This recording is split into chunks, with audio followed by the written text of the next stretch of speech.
О, направо не си познава. Знаеш какво? Качвай се. Чуваш какво ти казвам? Качвай се, веднага. Здравейте, красавици и мъже! И добре дошли в първото ми YouTube видео! Днес ще ви разкажа как свалих 20 кг и ви обещавам, че няма да видите. Разхлабващи чаве. Магически хапчета и инжекции. Какви хапчета за отзоване, Магирган?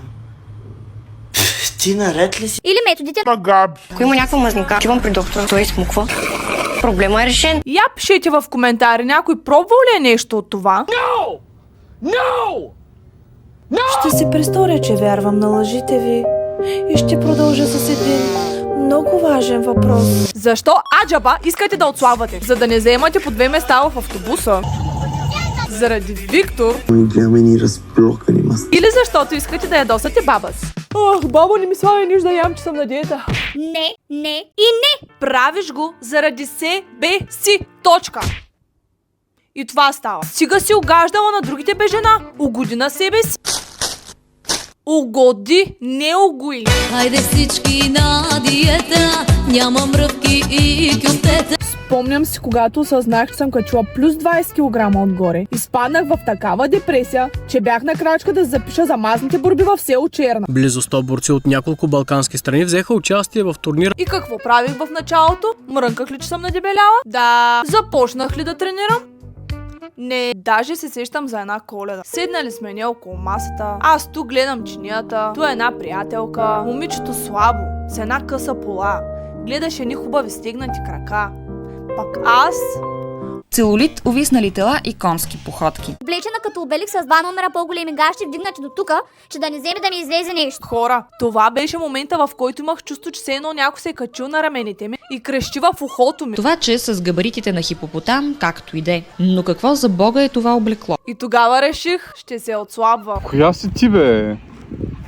Покахонта с витушка. И понеже не ми се губеше време в ходене по зали, не ми се даваха пари, започнах домашни тренировки, защото мога да си го позволя. I wanna go for a ride.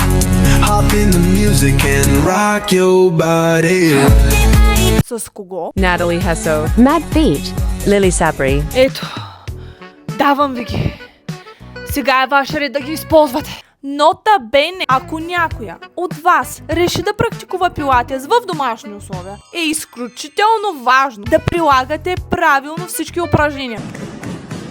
В противен случай, туто финито, изкарваш рамо, ръка, крак, ще събират на пътя, разбираш? Мене не ме гледайте. Аз тренирам от години, имам практика, разбирате ли? Имаш. Оператора, мълчи да не те събират и тебе след малко.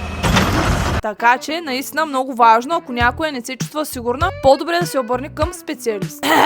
По-добре да се обърне към професионален треньор. Да няма после сърдите да кажете, че тя бамбито каза. Колко пъти тренираш? Тренирам по 5-6 пъти седмично, като по 30-40 минути са ми предостатъчно. На ден или? Имам тренинг просто и памет на тялото.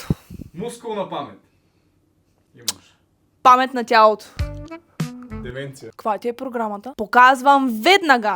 Слагай, тесни дънки, няма накъде. Това ли е всичко?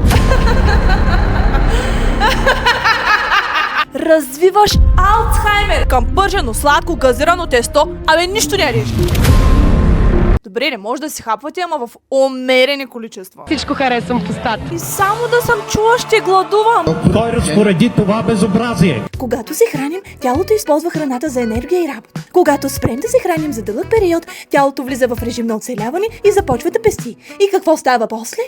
Хапваме и всичко започва да се липи. Или другата глупост. Цял ден стоиш гладна на работа, вечерта се прибираш и опъваш една шведска маса. Кой разпореди това безобразие? Няма да стане по този начин. Господине, ви сте в криза. Затова хапате често, но по малки количества. Аз примерно ям по 3-4 кг на ден, 3-4 пъти на ден. Това беше много тъпо. И какво ядеш? Тортила? Котич сирене. Паста! Котич сирене.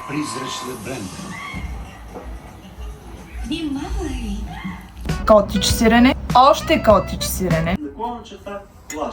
Изпишете го в браузъра си и... Разбира се, хапвам и много други неща. Обожавам да ям яйца. Варени, бъркани, научи на омлет. Все пак аз съм човек, който обожава да яде. Пилешко, телешко, свинско много рядко, ям скариди, рибатон. Тази я купих от една борса такова Варна, в която предлагат само турски стоки и може би е най-хубавото нещо, което съм опитвала в консерва. Върви с тортилките, може да се я правиш на паста, на сандвичи, може да се я добавяш в салати. Аз лично даже съм си правила и кюфтенца. Можеш да импровизираш по всякакви начини и е супер полезна за трениращи хора. Добре, има ли още? Най-важната част. Мотивация. И с този дебел баджак на показ, аз не знам какво искаш да покажеш. Спомни си за мацките в профила ти. За полата, която нахлузваш до коленете, но въпреки това купуваш. Ето е моята мотивация. За снимките от лято 94-та. Аз не съм треньор. Аз съм тук, за да ви надъхам да тренирате. Да надъхам теб, защото ако не се чувстваш добре в тялото си, какво чакаш? Сменяй снимката на телефона, слагай някоя, на която си била в топ форма и се залавяй за работа. И да, няма да е лесно в началото, ама нищо на този свят не е дошло без усилие. Майка ти едно време, като тя раждала, да ни е било много лесно. Ма я виж каква мацка е родила. Затова хвърляш тутманика, спираш с това от понеделник и започваш днес. Надъхай се, бе, надъхай се малко, бе, машино. Ами това е, момичета. Хапвайте умерено, тренировки и пийте повече. Искам вино да се лее. Вода! Ако искате, харесайте това видео, ако искате, се абонирайте, каквото искате правете, няма да ви карам на сила нищо, освен да тренирате. Айде, чао от мен и до скоро! Хаман от тренировки, Котич Серена. Тя е много възпитана, много добра, много човечна и просто много истинска. И просто, може би, да извинява тук моите приятелки моделки, те му се летеше, ще ги би, защото пунта напълняха през зимата, пунта, виж какви големи газове имат.